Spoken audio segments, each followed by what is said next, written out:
retrouve à nouveau ce dimanche dans le cadre de cette émission Face à l'actu. Évidemment, nous reviendrons sur certains faits de l'actualité tels que traités par la rédaction de STV, des faits qui susciteront analyse et commentaires de l'invité de ce dimanche. Mais davantage, nous parlerons d'une actualité fort marquante.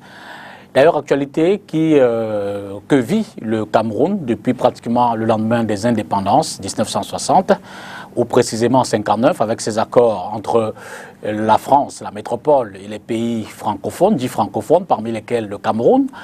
Les accords de 59, donc, que nous allons reparcourir grandement ce soir avec une personnalité d'envergure, militant de première heure de l'UPC, l'Union des populations du Cameroun, dont il a été à une époque secrétaire général.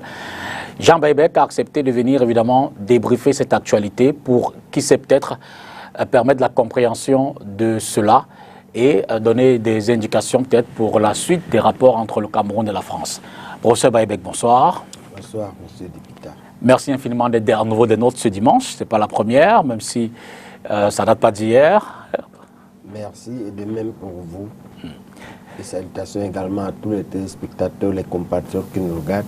Également, nos amis et frères français de la France lumineuse que cette affaire concerne. D'accord.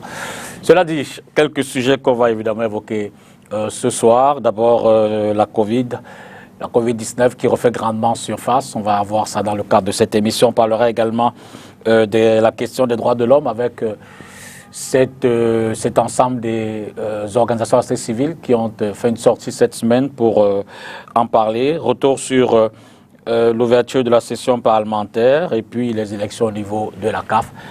Mais d'abord, professeur Baïbek, puisqu'on parle de ces accords, en 2 ou 3 mots, s'il faut les définir, s'il faut essayer d'aider nos téléspectateurs à comprendre de quoi est-il question, que pourrons-nous en dire? Ce que l'on peut retenir grosso modo de ces accords, c'est que au moment où la question des indépendances est clairement posée, après la fin de la Deuxième Guerre mondiale, et qu'il s'est avéré qu'avec la pression que l'UPC avait en particulier mise sur l'empire colonial français, et avec tout ce qui se passait dans le monde, il s'est trouvé que les indépendances étaient devenues inévitables. Et les Anglais, parmi les pays colonisateurs, il y avait les Anglais. Je crois qu'ils avaient le plus vaste empire colonial. D'accord. Fort de l'expérience américaine, le Parlement anglais s'est trouvé divisé.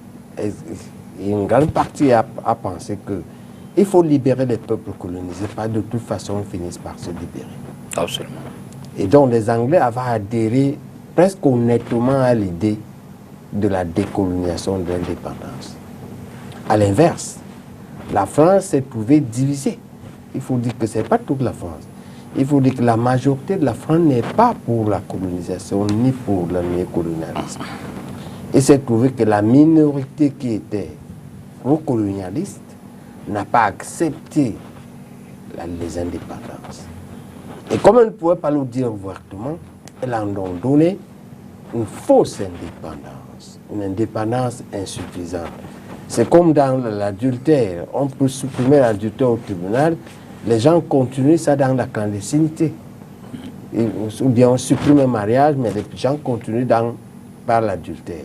Alors que le mariage est supprimé, la liaison est supposée supprimée. Et donc, qu'est-ce qu'elle a trouvé comme subterfuge?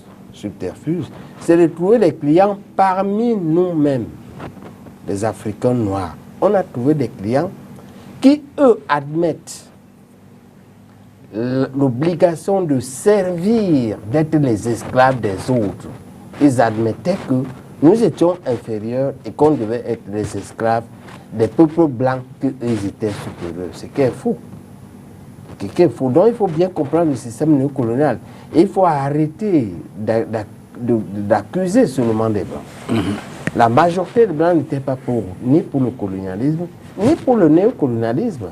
Il y a une minorité qui a trouvé sa minorité équivalente ici. C'est un problème d'idéologie, ce n'est pas un problème finalement de race. Okay. Ça ressemble à un problème de race, les blancs contre les noirs, mais c'est en fait un problème de croyance et un problème finalement d'intérêt. C'est les croyances et les intérêts. Et qu'est-ce qui peut justifier ces dernières années, justement, qu'on y revienne assez... C'est ancienne, qu'on y revienne assez souvent sur ce qu'on appelait la fin des accords coloniaux. Ça date de 60, mais depuis 5 à 10 ans, on en parle de façon récurrente.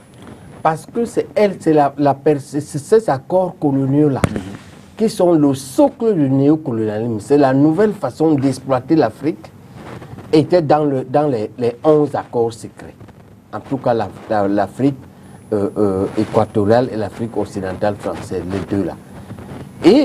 Et à cause de ces 11 accords secrets, ces pays-là, nous sommes restés les derniers pays d'Afrique. D'accord. C'est-à-dire que tous les pays anglophones s'en sortent et on sait que les premières puissances économiques de l'Afrique aujourd'hui, c'est le Nigeria numéro 1, le numéro 2 l'Afrique du Sud, le numéro 3 l'Égypte. Et que le 4e l'Algérie, ou le 5e le Maroc, eux, pour des raisons historiques et parce qu'ils ont gagné la guerre de l'indépendance, n'ont pas eu les accords secrets, n'ont pas vécu le néocolonialisme comme nous. Nous, il faut savoir que c'est d'abord une affaire de défaite militaire. On a perdu la guerre de l'indépendance, à la différence du Vietnam, à la différence du FLN, à la différence de l'ANC en Afrique du Sud qui a gagné la guerre contre l'apartheid. Nous, on a perdu. C'est donc une défaite militaire. Et ce n'est le tort de personne, c'est notre propre tort. Parce qu'il faut savoir qu'à ce moment-là, la vie, c'était comme ça. C'était la jungle. Le plus fort gagnait. Absolument. C'est notre tort d'avoir été faible. C'est tout. D'accord. Et Jean-Paul Sartre le dit bien, ce qui est important dans la vie n'est pas tant ce dont on a fait de toi. Ce qui est plus important encore, c'est ce que tu fais, ce qu'on a fait de toi. Absolument. Si on a fait de nous des colonisés, c'est à nous de sortir de la colonisation. Et justement, en 1948, lorsque l'UPC naît, on a l'impression que son principal cheval de bataille, c'est la fin du pacte colonial. En 1960, le Cameroun accède à l'indépendance. Y a-t-il une forme de lien? Y a-t-il un parallèle entre ces deux événements-là, d'autant plus qu'on le sait que l'UPC, je l'ai dit, a choisi de faire de la fin du pacte colonial une bataille perpétuelle. Oumyobé et puis tous les premiers militants combattants de l'UPC l'ont suffisamment martelé. Et la question revient à nouveau aujourd'hui. Faites-vous un lien de causalité avec ces événements-là? D'abord, le but de l'UPC était la fin de la colonisation, point. Pas seulement du pacte. Okay. De la colonisation dans le pacte, de la colonisation dans le fait. Maintenant, y a-t-il parallélisme, relation de cause à effet? Il faut que les gens arrêtent la démagogie, qui nous prouve le contraire. C'est l'UPC qui a provoqué, négocié, revendiqué et obtenu l'indépendance du Cameroun. Maintenant, c'est clair, elle a obtenu une indépendance partielle. Et pour cela, elle n'a pas atteint son objectif. Et que mettez-vous dans le partiel? Ce qu'on met dans le partiel, c'est que dans le partiel, on a quand même obtenu une chose. D'accord. La gouvernance politique, parce qu'il faut comprendre ce qu'était la colonisation. C'était une domination qui avait 4 piliers. Les 4 piliers de la domination coloniale avaient la domination militaire. C'est-à-dire que le colonel Lamberton s'aimait la mort dans tout le Cameroun. C'était lui le général du Cameroun. Donc un général du Cameroun français, et on connaît son nom, c'est le colonel Lamberton, par exemple. Parce que celui qui assassine et son groupe le 13 septembre. Deuxièmement, domination politique. C'est-à-dire le président du Cameroun qu'on appelait le haut commissaire était un blanc en colon. D'accord? Deuxième pilier politique. Troisième pilier économique, c'est-à-dire que votre sol et votre sous-sol et vos richesses étaient exploités. Par l'Occident. Oui, par le colonisateur. D'accord. Et puis maintenant, il y a la domination au moins culturelle. Donc une domination militaire, une domination politique, une domination économique et une domination culturelle. C'est ça qu'il faut comprendre. Quand vous avez compris ça, On dit maintenant que c'était l'indépendance partielle parce qu'au moins, on a quand même obtenu, bien que ce soit des vendus ou bien des gens qui n'étaient pas prêts à gouverner le Cameroun indépendant, mais c'était nos frères, quand même. Donc ce n'était plus Mesmer ni Roland Play, c'était Mbida puis Ahidjo. Absolument. D'accord? À ce titre, c'est quand même une indépendance. Mais elle a à peine le tiers de ce que nous avons, que l'UPC a revendiqué. D'accord. OK? Mais je dis une fois de plus que c'est un échec de type militaire et politique et diplomatique, c'est tout. On a lutté de 1948 à 1960 et on a sur 4 choses, on a obtenu à peu près une seule. Okay. Les 3 autres, on ne les a pas obtenus. OK? Et vous pouvez être d'accord avec nous aujourd'hui qu'on ne sait pas si on a obtenu un peu plus. En 2009, il paraît que la presse dit que Paul Biya a réussi à négocier la suppression du pacte économique de la non-appartenance du sous-sol au Cameroun. Et on a vu exactement le 14 juin 2011, on a vendu la première cargaison de pétrole directement à la Chine. Absolument. D'accord? C'est qu'on a vu également, moi j'ai vu les Chinois travailler à 2 h du matin sur l'autoroute qu'ils sont en train de construire, Douala et Yaoundé. Hein? On a vu les Chinois travailler ici sur le pont, sur le Vouri. C'était impossible avant. Absolument. Donc il est possible que même la dépendance économique a commencé à sauter. Et que peut-être l'information que la presse nous dit, parce qu'on a attendu, j'ai provoqué les gens du RDPC, que vous ne pouvez même pas parler quand votre chef fait quelque chose de bien. Comment se peut-il qu'il peut faire ça? Et vous ne le dites même pas. Le pauvre. Le pauvre. Et donc, il paraît que le verrou économique est en train de sauter.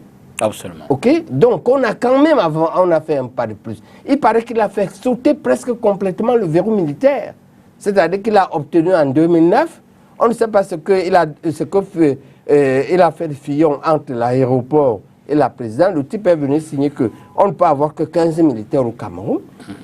Ils ne peuvent venir que pour la logistique.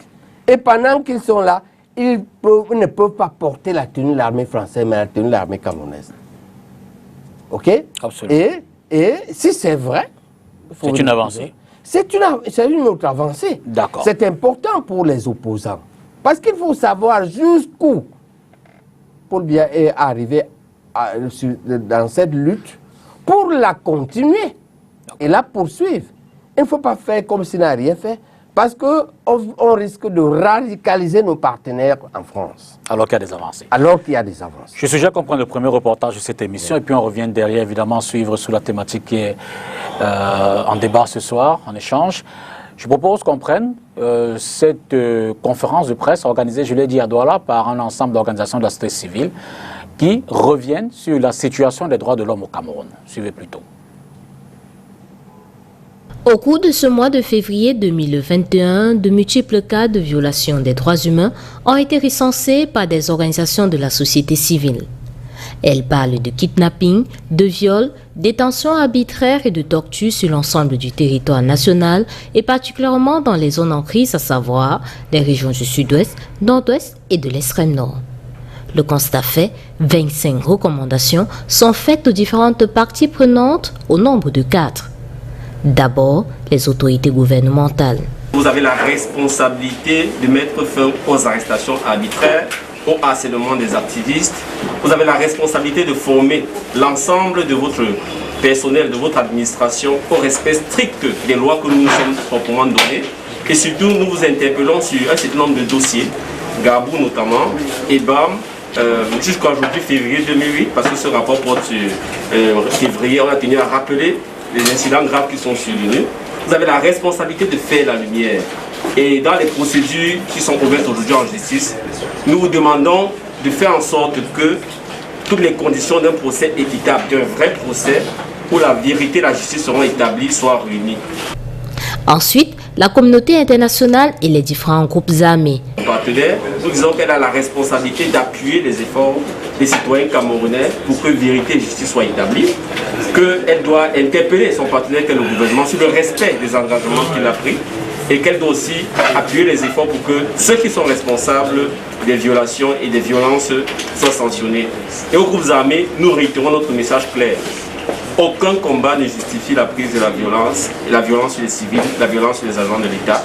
Nous demandons à tous ces groupes de renoncer à la violence, de mettre à la disposition de la justice internationale ceux de leurs membres qui sont responsables des crimes. Enfin, les citoyens qui ont un rôle mais qui l'ignorent encore. Et aux citoyens camerounais, enfin, nous disons que tant que vous n'allez pas prendre conscience de vos droits, vous saisir de vos droits, agir pour que vos droits soient respectés, les violations vont continuer. Le gouvernement, les forces de l'ordre, les autorités ne respecteront jamais d'elles-mêmes les droits si les citoyens eux-mêmes n'en sont pas conscients et ne les défendent au quotidien. Donc le groupe de travail est disponible pour les informer, les former, les accompagner dans la défense de leurs droits, parce que sans le respect de nos droits, il n'y a pas de pays qui tienne. Le rapport sur la situation des droits de l'homme au Cameroun au cours de ce mois de février 2021 est fait au cours d'une conférence de presse à Douala ce 9 mars par une plateforme regroupant plusieurs organisations de la société civile. Un commentaire peut-être sur les droits de l'homme avant de revenir sur la dorsale de l'émission? Non, c'est qu'il faut que les Camerounais arrêtent de pleurnicher. Il faut qu'on prenne nos responsabilités. C'est-à-dire? C'est-à-dire que, oui, il y a des violations des droits de l'homme. Oui, il y a la malgouvernance au Cameroun. Mais ça fait des décennies qu'on pleure. Il faut maintenant que nous changeons ça. Et pour qu'on change ça, ce que l'UPC, les fondamentalistes, nous proposons une transformation et un développement individuel de chaque UPCiste et puis de chaque citoyen. Cette transformation, ce développement individuel, nous donnerons une stature avec laquelle nous changerons notre pays. D'accord. On ne peut pas continuer à espérer que cette équipe-là, ce groupe-là, va changer. Il ne changera pas. Nous devons, c'est une affaire de rapport de force. Il faut qu'on arrive à les obliger à changer. Et pour qu'on y arrive, il faut qu'on change d'abord individuellement. On ne peut pas continuer à boire dans les bars de 16h à 22h, à prendre la sardine dans les campagnes électorales, à adhérer dans les partis politiques parce que nous cherchons une position, parce que nous avons faim et espérer que le pays change. Ne changera. Parce que le pays a déjà des lois. Le pauvre, il y a au moins mis les bonnes lois. Je peux vous dire que je suis témoin de ça. Parce que moi, j'ai exploité les lois avec mes avocats pour gagner les procès que vous connaissez dans une affaire d'injustice grave. On ne peut pas gagner les procès. Personne ne savait qu'on peut gagner Famendongo. En justice dans ce pays, j'ai gagné, j'ai battu Famendongo. Hein? Au moins en appel à la Cour suprême, après qu'il ait corrompu les juges en premier ou en deuxième ressort. Vous ne pouvez pas le dire comme ça. Je peux le dire comme ça parce que j'ai les preuves. De la corruption des juges. Je le mets au défi. Vous avez les preuves de la corruption des juges? Non. D'accord. Attends, quand la Cour suprême dit à un juge que du tribunal administratif, il casse la décision. Il dit rejugez-la. Mais avec un jury recomposé, ce juge Noaké Abertois qui disent si ce n'est pas la corruption, c'est quoi? Merci. Reprenons donc le fil de notre émission. Vous parlez des accords coloniaux. On ne fera peut-être pas de la comparaison. Mais on s'aperçoit qu'en Asie, dans les années 50 et 60, eux au moins, se sont défaits pratiquement de tous les pactes, si on peut le dire comme ça, ou alors des accords qu'ils avaient antérieurement avec les pays occidentaux qui essayaient de mettre la main mise sur leurs richesses. Ce qui fait qu'on observe aujourd'hui un développement de ces pays-là, une forme d'exploitation à bon escient de leurs richesses. Pourquoi est-ce que l'Afrique n'a pas pu atteindre ce niveau de rapport?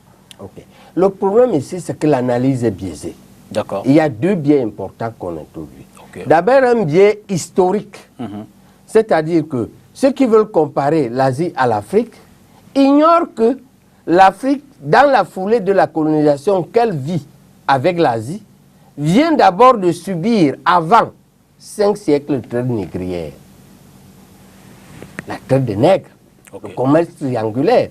L'Asie ne l'a pas vécu. En réalité, c'est comme si on peut comparer deux enfants qui ont le palu. Mais le premier a d'abord eu la fièvre typhoïde pendant un mois. Pendant qu'il sort de la fièvre typhoïde, le palu frappe les deux. Vous êtes étonné que le premier récupère mieux que le deuxième. Ok? Donc il y a ce biais historique. Et il y a le biais de confusion. C'est-à-dire que, en réalité, l'Afrique qui a été effectivement décolonisée, c'est-à-dire que le Nigeria, l'Égypte, l'Afrique anglophone, a évolué à peu près comme les Asiatiques. C'est-à-dire que le Nigeria, l'Afrique du Sud, l'Égypte répondent à peu près comme l'Asie du Sud-Est aujourd'hui, du point de vue du développement économique. Ok.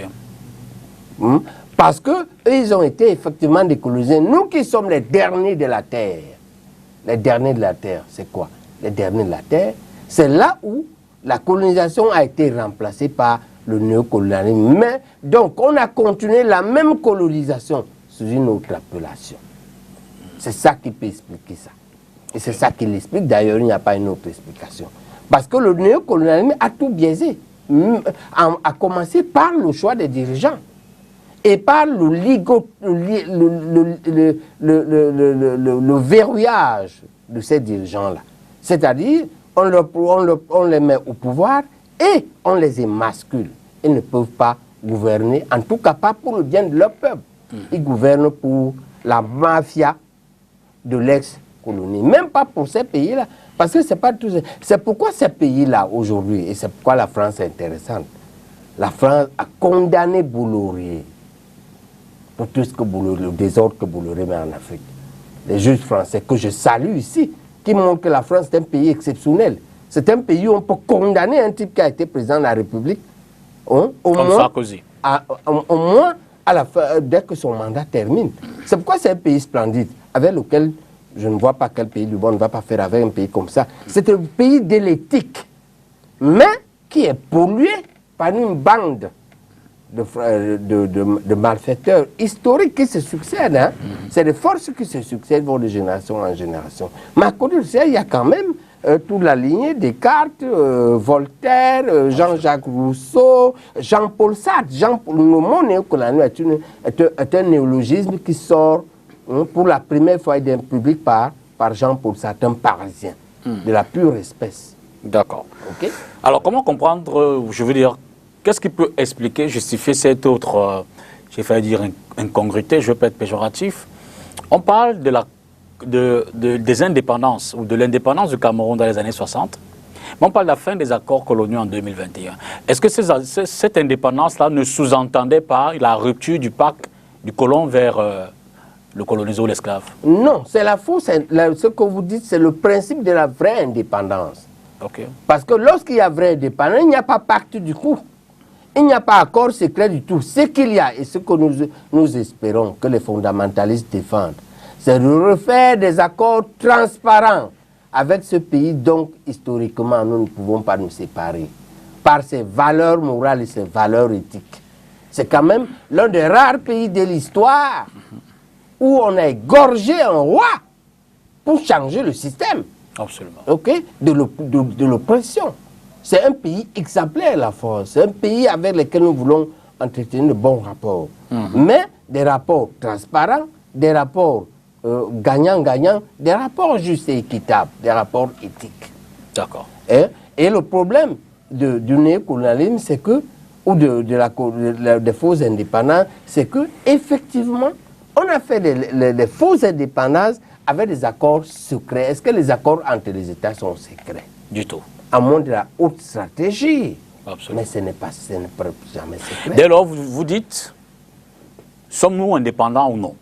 Et sinon, que faut-il pour que nous le soyons?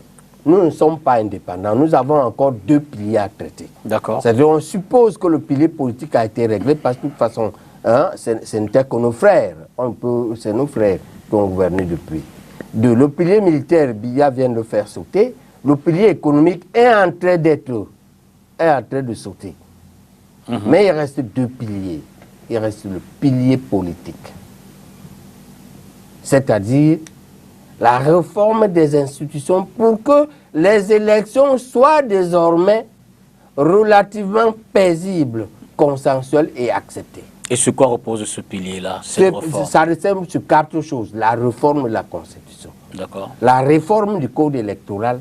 La réforme du statut de l'ECAM. La réforme du statut de la Cour constitutionnelle. Sommes-nous sur le chemin? Pardon? Sommes-nous sur le chemin? Nous, on propose ça. D'accord. Nous, les UPC fondamentalistes, on propose ça. Et ça peut se faire très rapidement. Ça dépend des Camerounais, la balle est de leur camp. Est-ce que vous acceptez de vous transformer individuellement pour être des hommes indépendants à l'abri du besoin? Et donc, qui peut faire le choix de leur chef politique? Et les chefs politiques et éventuellement changer leur chef politique quand ils ne sont pas satisfaits. D'accord. Mais tu ne peux pas être tous les soirs dans les bars à 16 heures avec toutes sortes de bavardages et en même temps tu veux la liberté. La liberté a un prix. L'indépendance a un prix. Et ce prix-là, c'est être sérieux. D'accord. Deuxième stop de cette émission, parlons Covid. Vous le savez, la pandémie, depuis plus d'un an, sévit également au Cameroun, malgré toutes les mesures qui ont été prises. Et cette semaine, on l'a appris, la variante dite sud-africaine fait également mal dans notre pays. Suivez plutôt. Alors que le ministre de la Santé publique annonce l'arrivée de près de 2 millions de doses de vaccins contre la Covid-19 dans les 2 semaines à venir, des sources médicales font savoir que la nouvelle pathologie connaît une évolution au Cameroun.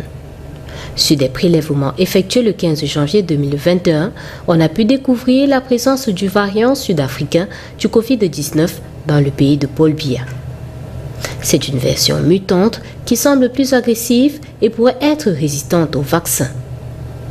Les mutations font partie de l'évolution normale d'un virus, rappellent tous les experts. Et dans le cas du Covid-19, ils en ont observé plusieurs milliers depuis le déclenchement de la pandémie. Mais si la plupart d'entre elles ont peu d'effet sur la dangerosité du virus, voire aucun, la mutation observée par ce variant découvert au Cameroun semble s'accompagner dans un cas sur 3 de charge virale plus élevée. Ce qui signifie qu'il devient plus facilement transmissible sous forme d'aérosol, par exemple lors d'une conversation sans masque. Cette information arrive dans un contexte de recrudescence de nouveaux cas de maladie au Cameroun. Le Premier ministre expliquait qu'en une semaine, plus de 3000 personnes ont contracté l'affection avec plus de 35 décès sur cette période. Au 5 mars 2021, près de 38 000 cas positifs ont été enregistrés avec 588 décès et 34 000 cas de guérison. Voilà sur la polémique, du moins sur le vaccin et sur la Covid, je veux dire, et cette polémique autour du vaccin. N'ira-t-il pas? Le ministre de la Santé publique n'est pas encore définitivement décidé d'y observer. Professeur, en commentaire, il y a surtout cette polémique, ce vaccin qui semble rejeté dans plus d'un pays et que le Cameroun a accepté, du moins, dont le Cameroun espère recevoir quelques doses. Ben, écoute, dans cette affaire, le sommet de l'État a tranché. On a entendu ce que le président a dit. On a suivi le discours du Premier ministre et on a suivi le meilleur groupe d'experts. Les experts en médecine, les médecins les plus habitués à la vaccination, les plus pratiquants de la vaccination, c'est les pédiatres. Et je dois vous reconnaître ici que de toutes les écoles doctorales du CUS, donc des fameuses écoles de médecine au Cameroun, la plus sérieuse, c'est traditionnellement les pédiatres. Quand les pédiatres disent quelque chose, nous, on l'applique aveuglément. Et je dois vous dire que personnellement, non seulement je me suis vacciné pour la dernière fois, lorsque j'allais prendre mon poste à l'extrême il y a 30 ans, en 90, je me suis vacciné contre l'hépatite B et je crois aussi contre la méningite. J'ai vacciné beaucoup d'enfants parce que ça faisait partie du programme élargi de vaccination qui était une activité statutaire de tout jeune médecin. Mais en plus, récemment, lorsqu'on m'a suspendu et que je suis allé travailler avec des catholiques, des ONG catholiques, j'ai eu l'occasion de devenir médecin-chef des hôpitaux relativement graves. Et là-dedans, j'ai eu à gérer la vaccination. Donc, toute, on va dire, la phobie qui va avec les vaccinations, il faut que les Africains comprennent que les vaccinations nous ont plutôt servi à... Moi, je peux dire que lorsque j'étais étudiant en médecine, on avait des salles complètes, pleines, avec les rougeoles. Et en 4 ans de ma suspension, je suis devenu médecin-chef et je fais la médecine générale. Je n'ai plus vu la rougeole. Donc vous êtes totalement... Je n'ai plus vu la méningite. Vous êtes totalement pour le vaccin. Donc, je suis pour les vaccins. Mais, il faut comprendre les Camerounais. Les Camerounais, il y a une intoxication dans les réseaux sociaux qui dit que les vaccins portent un poison qui risque soit de stériliser nos femmes, soit de nous éradiquer. Il faut comprendre le peuple. Pourquoi vous voulez que le peuple ne se méfie pas des groupes mondiaux qui s'offusquent que nos femmes accouchent beaucoup? Pourquoi vous voulez qu'ils ne soupçonnent pas de vouloir éradiquer? Qui a organisé la traite négrière? Qui a organisé est-ce que ce groupe-là est fini? Qui a organisé la colonisation? Donc l'appréhension du peuple est légitime. D'accord. Ce que l'exécutif doit faire ici, comme le président a dit que c'est un choix, et comme les vaccins ne sont pas prêts, parce que si les vaccins AstraZeneca est prêt là, ça veut dire qu'on veut prendre ce que les autres pays ont rejeté. Il ne faut surtout pas prendre ça. D'accord. Parce que dans une chaîne de fabrication, une série peut être mauvaise et celle qui suit bonne. Si il faut attendre de vérifier que ce que les pays-là ont rejeté, il ne faut pas prendre ça. Le Cameroun ne doit pas prendre ce qu'on a rejeté. Le Cameroun doit faire sa commande à part. On y paye, on la fabrique. En attendant. D'accord. En attendant, en même temps, on rassure le peuple. On fait prendre contact avec l'ordre des pharmaciens parce que c'est là-bas qu'il y a les experts en contrôle de qualité. C'est les pharmaciens qui savent contrôler la qualité, que les pharmaciens contrôlent. Et que les stratèges et les espions du Cameroun, sa CIA, non? Absolument. Voilà. Que la CIA du Cameroun, le service... Les renseignements généraux. Oui. Vérifie qu'il n'y a pas de poison, effectivement, et informe le peuple et le rassure. À ce moment-là, le choix du peuple va être facile. D'accord. Mais il ne faut pas rejeter d'un revers d'humain, demain, la peur du peuple, parce que vous pouvez vous-même vous tromper. D'accord. Hein? Et puis, autre chose qui va le rassurer, c'est que le ministère doit faire. L'autre peur que le peuple a, c'est les effets secondaires. On dit que ces vaccins donnent les thromboses. Le ministère doit prendre des mesures pour que dans chaque région, il y ait un service qui va traiter ces thromboses si elles arrivent. Ça va rassurer. L'opinion. Mais il ne faut pas dire que, comme ils disent qu'on n'a pas prouvé que ces thromboses sont dues au vaccin. Mais pour prouver, il faut le nombre. Donc il faut laisser d'abord mourir les gens pour prouver. Non du tout. Reparlons de l'histoire.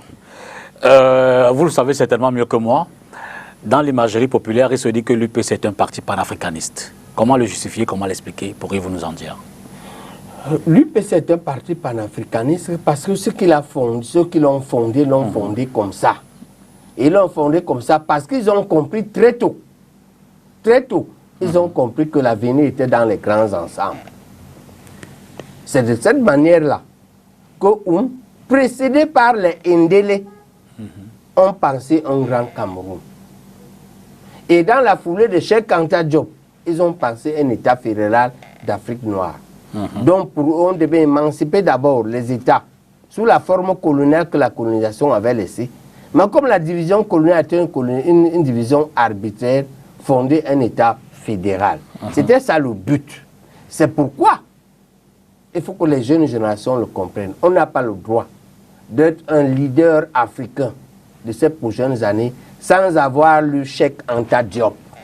Il faut lire Cheikh Anta Diop, en particulier les fondements de création d'un État fédéral d'Afrique noire. Hein? Il faut lire aussi, il y a civilisation au barbarie et puis l'antériorité de la civilisation nègre. Tout dirigeant africain doit connaître ça. Le grand penseur de la grande Afrique littéraire, c'est comme disait ce jeune philosophe français, on n'est pas français sans avoir lu Chateaubriand. Ça c'est sûr. On n'est pas africain, leader africain sans avoir lu Cheikh Anta Diop. Il faut lire Cheikh Anta Diop. Cela dit, pour parler en quelques mots de l'UPC, en 1948, à la création du parti, on a entendu beaucoup de promesses, indépendance, développement, emploi, richesse et tout le reste. Comment on peut expliquer aujourd'hui que les promesses ne tiennent pas du moins, ne sont pas à la hauteur, ou les résultats ne sont pas à la hauteur des promesses qui ont été faites dès le départ? Parce que les promesses ont été faites en supposant que l'UPC sera au pouvoir. Et qu'est-ce qui peut expliquer l'échec de l'UPC dans la non-prise de pouvoir? Oh, c'est une autre affaire. Je vous ai dit, je crois que c'est à Amsterdam que j'ai dit ça. Première chose, c'est la corruption organisée au sommet de l'État. On sait comment l'autre affaire pour venir débarquer Mbida. Ok? C'est tout ça, il y a une magouille qui s'est passée, que le néocolonialisme a biaisé. Mais simplement, ce n'est le tort de personne. On a raté, c'est tout. Les Vietnamiens, ils ont eu. Les Algériens, par le FLN, ils ont eu. Hein? En Afrique du Sud, avec l'ANC, ils ont eu. Mais nous, en Afrique francophone, on a raté. Ça n'a pas marché. Ça existe dans l'histoire, les questions de malchance. Dès lors, pensez-vous que l'UPC a-t-il encore un avenir ou simplement faut-il faire le deuil du parti de Oumyobé? Le problème n'est même pas, le problème est pire que ça. Ce n'est pas l'UPC qui a encore un avenir. L'unique avenir du Cameroun, c'est l'UPC. Pourquoi? Comment ça? Pourquoi? Ce n'est pas une affaire de passion. D'accord. Toutes les solutions non UPC ont été essayées. Et leur résultat n'est pas seulement l'échec. Écoute bien, député, il ne faut pas lire. J'aime quand tu me regardes. Ça, c'est sûr. Ce qui est pire, c'est que toutes les autres solutions ont entraîné non pas seulement l'échec, mais la régression. On a régressé en guerre civile. Maintenant, on s'entretue. On a reculé. Ce n'est pas qu'on n'a pas bougé. Ce n'est pas qu'on a échoué. On a reculé. Et donc, il y a une seule solution au Cameroun. C'est la solution UPC. C'est ça que les fondamentalistes s'attellent à démontrer. Mais le pouvoir ne va pas vous être remis sur un plateau d'argent et d'or. Mais bien sûr, c'est pourquoi il faudrait bien aller le chercher. Mais bien sûr, c'est ça qu'on dit aux Camerounais, que c'est vous le problème. Aux militants UPC, que c'est vous le problème. Changez d'abord vous-même, pour que vous puissiez faire induire le bon changement en choisissant librement et objectivement des gens qui méritent de vous diriger, sur la base des critères objectifs. Et de les changer lorsqu'ils ne respectent pas le cahier de charge. C'est vous le problème. Si vous ne voulez pas changer, ben vous ne changerez pas le système. Peut-être que le peuple ou alors ceux que vous invitez au changement ne sont pas davantage rassurés par ce que vous leur proposez comme candidat. Ça ne fait pas trop longtemps oui. que nous sommes remontés en surface. On a le temps. Notre discours est en train de mordre. D'accord. Parce que ce qu'on dit est juste, vrai et démontrable. Okay. C'est en train de mordre. On veut maintenant organiser cela, diffuser cela, pour aider le peuple à faire le changement qu'il lui faut. En lui promettant qu'une fois que vous faites le changement, vous changez votre société.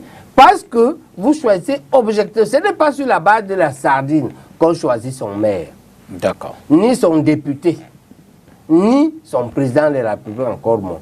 On doit le choisir sur la base d'un programme objectif, sur la base d'un parcours clair. Ça doit être un homme sérieux, il doit vous l'avoir prouvé. Hein? Et si vous le scannez sur 20 ans, sur 30 ans, vous allez savoir que ce monsieur est un ancien bandit qui parle bien et qui s'habille bien. Ou bien c'est un monsieur qui est un monsieur sérieux. On l'a vu grandir, on l'a vu travailler, on l'a vu se comporter dans la société. Alors il peut nous représenter. Et si jamais il change, parce que le pouvoir est comme ça, ben vous le virez. Absolument. Mais c'est donc vous le problème, c'est la seule façon. On ne peut faire que comme ça. Ou bien l'autre manière extrême qui n'est plus acceptable. On ne va pas recommencer les coups d'État. Ça, c'est sûr. On ne peut pas. Autre sujet, dans cette émission, parlons de la session parlementaire. Députés et sénateurs sont réunis à Yaoundé dans le cadre du grand rendez-vous du mois de mars. Et sur la table, évidemment, un certain nombre de questions qu'on découvre dans ce reportage. Covid-19 oblige, les élus de la nation ont été soumis à un contrôle sanitaire avant tout accès à l'hémicycle. Masque de protection exigé. C'est dans ce contexte de crise sanitaire que l'honorable Laurentine Kouafeugue a présidé la plénière d'ouverture de la première session ordinaire de cette année législative. Suite à la résurgence de la pandémie, la doyenne d'âge de la Chambre basse a appelé les populations à plus de vigilance et surtout de responsabilité en respectant scrupuleusement les mesures barrières. D'une crise à une autre, Laurentine Kouafeugue invite le Parlement camerounais à condamner, dit-elle, les actes d'horreur perpétrés au nord-ouest et au sud-ouest depuis 2016. J'exhorte les services compétents à traquer les auteurs sans ménagement et à les traduire devant les juridictions compétentes pour des sanctions des plus exemplaires. Il en est de même de l'horreur due à l'insécurité routière, de plus en plus grandissante. Selon la doyenne d'âge, l'accident de la circulation survenu tout récemment à la falaise de Tian ayant causé environ 55 morts est l'accident de trop. Elle invite les pouvoirs publics, les acteurs de la société civile et les usagers de la route à des actions concertées pour que le sang cesse de couler sur les routes camerounaises, sans toutefois négliger les autres problèmes qui gangrènent le quotidien des populations, notamment la délinquance juvénile, le désordre urbain, la persistance de certaines maladies qui affectent les populations, entre autres sujets évoqués. Je voudrais rappeler aux autorités sanitaires du Cameroun que la réponse au Covid-19 ne devrait nullement occulter le suivi des autres affections qui hypothèquent aussi et au quotidien la santé ainsi que la vie des compatriotes. Je pense en particulier au paludisme, à la tuberculose, aux affections rénales, aux affections cardiovasculaires, au diabète, surtout et surtout à la poliomyélite. En pleine semaine de la femme, l'honorable Laurentine Fegue a fait un clin d'œil aux femmes qui ont marqué l'Assemblée nationale depuis la première législature.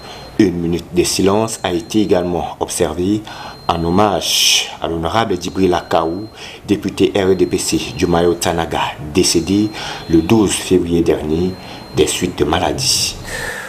Jean Baïbek, une session parlementaire qui se déroule alors qu'on attend toujours deux questions cruciales qui n'ont pas encore été débattues là-bas.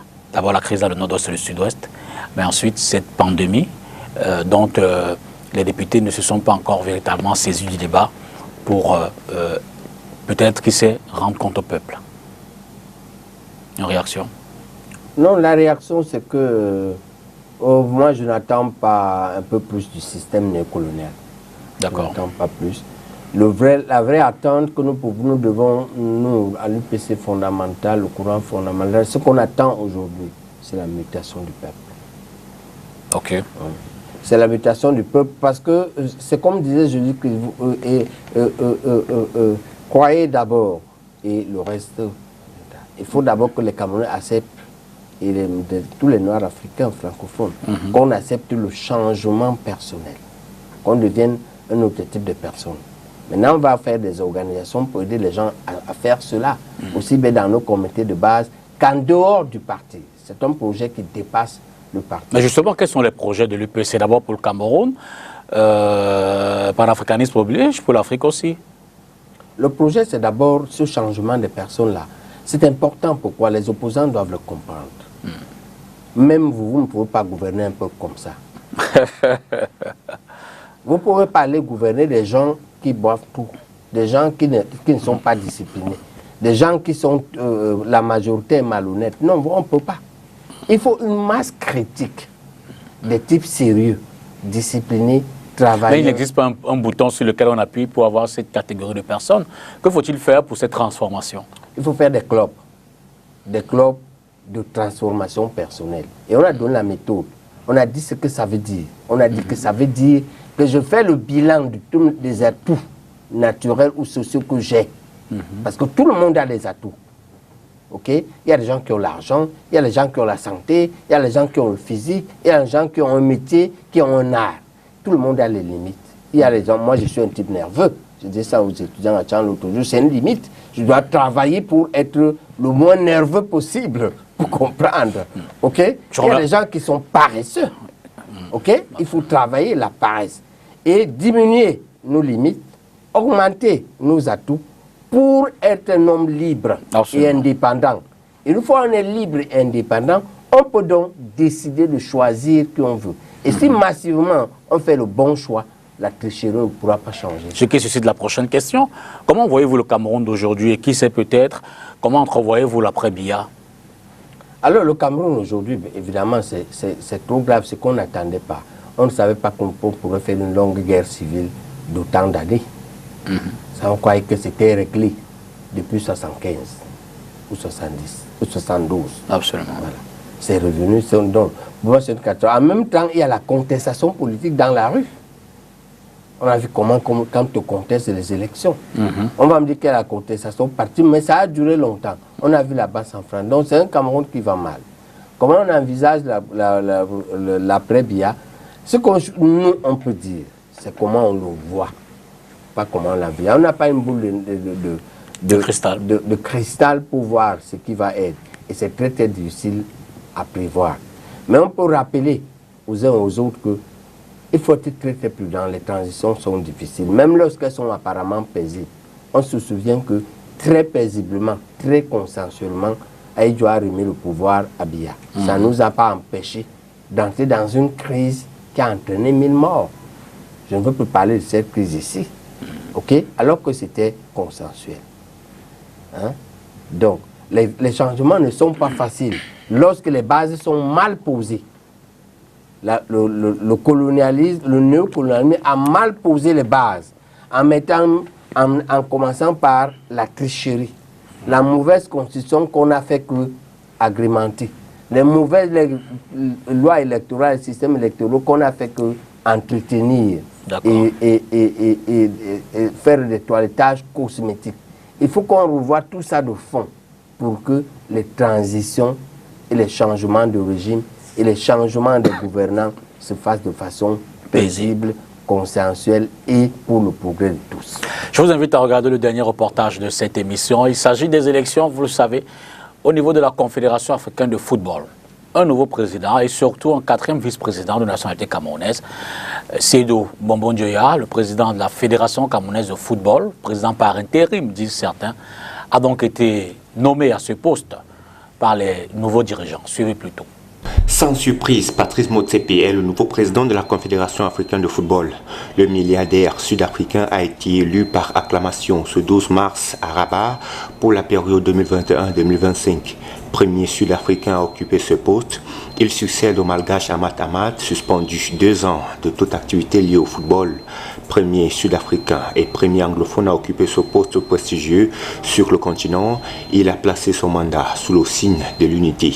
Non sans remercier ses adversaires au départ, l'Ivoirien Jacques Anouma, le Sénégalais Augustin Senghor et le Mauritanien Ahmad Yahya qui ont renoncé à leur candidature sous fond de tractations politiques.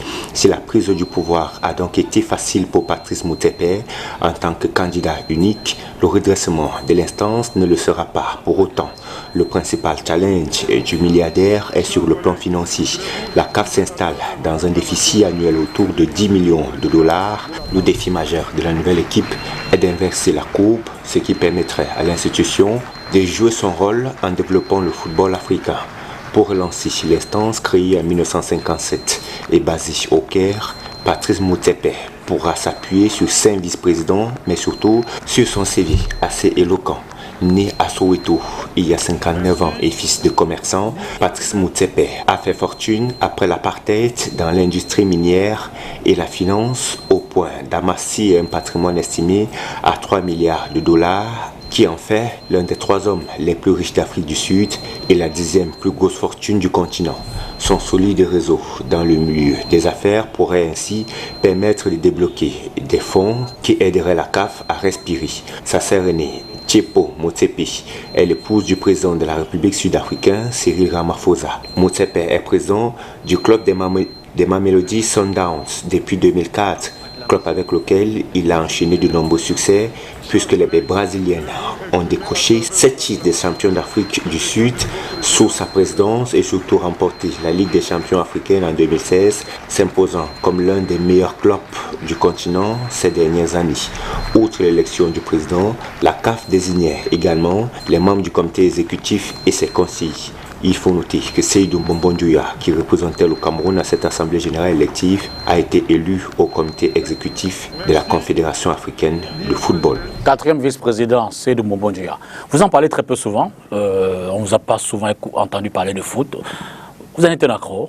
Que pensez-vous du foot camerounais aujourd'hui? C'est désolant. C'est désolant. C'est une passion du Cameroun.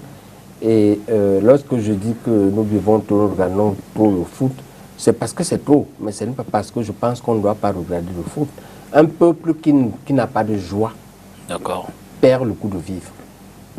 Spinoza le démontre, nous le dit très bien. C'est l'un des premiers philosophes de la Renaissance, du moins après René Descartes. Spinoza dit bien, la raison de vivre, c'est la joie. Le problème, c'est qu'elle doit être modérée. Donc, que les Camerounais aiment le football, moi, je ne suis pas contre ça. Le problème, ce n'est pas y perdre toute la journée. Et je suis très désolé que ce que les Camerounais aiment le plus et qui les unit le plus, certains gens travaillent à nous détruire. Mais en même temps, ce reportage me permet de saluer ici, de me dire aux camarades, rappelez-vous, on dit de Mosepe, il fait partie du même groupe que Cyril Ramaphosa, le président, et même Thabo Mbeki, c'est les fils de l'apartheid. Il faut savoir que les fils de l'ANC. L'ANC a lutté plus de 80 ans pour accéder au pouvoir, pour obtenir leur indépendance, la fin de l'apartheid. Et donc la lutte peut être longue, mais pendant ces luttes, l'ANC a formé ses fils qui font les preuves plus que leurs parents. Parce que tout le monde est d'accord que toute la gouvernance de Mbeki est claire, celle de Ramaphosa apporte les fruits. Voilà les mots CP, les grosses fortunes. OK? Et donc, ce que nous devons faire aujourd'hui dans l'UPC, dans le seul parti pratiquement qui a de l'avenir qui nous reste, c'est de former la relève, de former la jeunesse. Parce que peu importe que nous on réussisse ou pas, nous c'est grillé. Je ne pense pas qu'on va encore réussir. Mais il faut qu'on forme la relève, qu'on forme la jeunesse pour qu'on ait des hommes comme celui-ci, pour qu'on ait des hommes comme des modèles comme Dangote. Moi j'aime bien Dangote. Hein? L'aigle noir qui trône au-dessus de la lune. Regardez son emblème.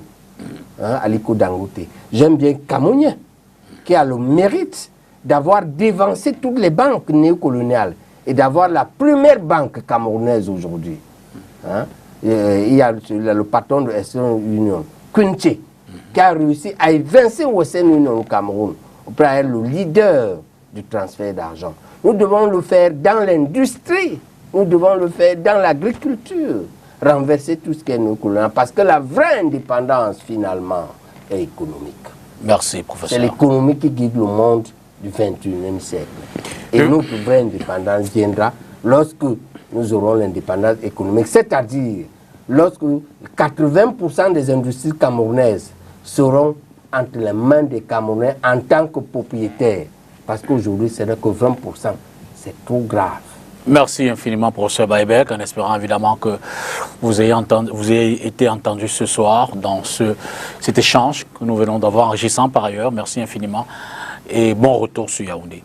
Merci. Merci à tous les téléspectateurs.